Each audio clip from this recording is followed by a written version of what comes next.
माकणेर येथील गोविंद महाराज यांच्या मंदिरावर शेण फेकून विटंबना करून महिलेचा विनयभंग केल्याप्रकरणी एक जणाविरुद्ध गुन्हा दाखल।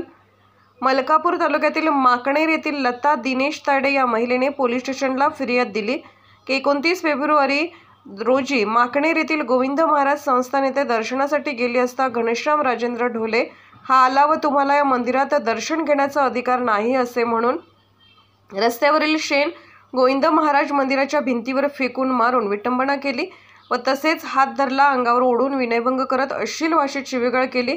या प्रकरणी महिलेने दिलेल्या फिर्यादीवरून घनश्याम राजेंद्र ढोले विरुद्ध मलकापूर ग्रामीण पोलीस स्टेशनला अपराध क्रमांक 56/2024 कलम 354, 294, 295, 506 भादवीनुसार गुन्हा दाखल केला असून सदर प्रकरणाबाबत मंदिराच्या बाहेर भक्तगण जमले असता अनुचित प्रकार घडू नये म्हणून माजी आमदार चैनसुख संचेती यांनी प्रत्यक्ष घटनास्थळ दाखल होऊन नागरिकांना शांततेचे आवाहन केले।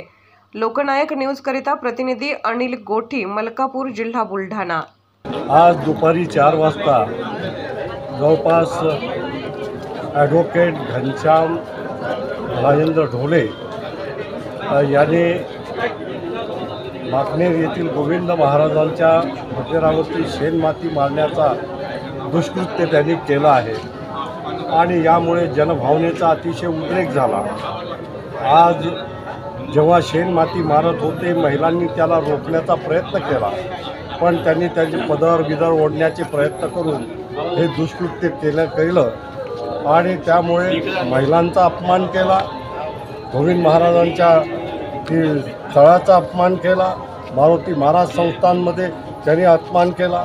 अशा प्रकारचं दुष्कृत्य करणाऱ्या या वकिलाची सनद ही रद्द झाली पाहिजे आणि अशा जनभावनेला दुखवण्याचं काम ज्यांनी केलं, ज्यांनी महिलेचा अपमान केला, अशा माणसाला त्या ठिकाणी कडक शिक्षा झाली पाहिजे।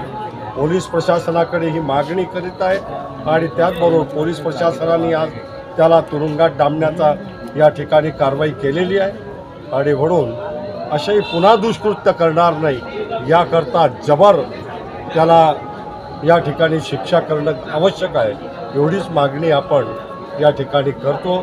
आणि हजारोच्या संख्येने जे लोक आले होते त्या लोकांना त्याला शिक्षा झाल्यामुळे ते आज परत गेलेले आहेत, परंतु पुन्हा अशा प्रकारचं दुष्कृत्य ॲडव्होकेट घनश्याम ढोले यांनी करू नये याकरता कायमचं पायबंद किंवा तिथे माकणेरच्या जवळ त्याला येण्याकरता कायमची मनाई हुकूम या ठिकाणी केलं पाहिजे। अमरावती आणि तिथे हे सुद्धा जर केलं नाही तर एखाद्या वेळेस जनभावनेचा उद्रेक झाला तर त्याच्याकरता हे अनिष्ट कधीही काही होऊ शकते, अशा प्रकारची परिस्थिती आहे।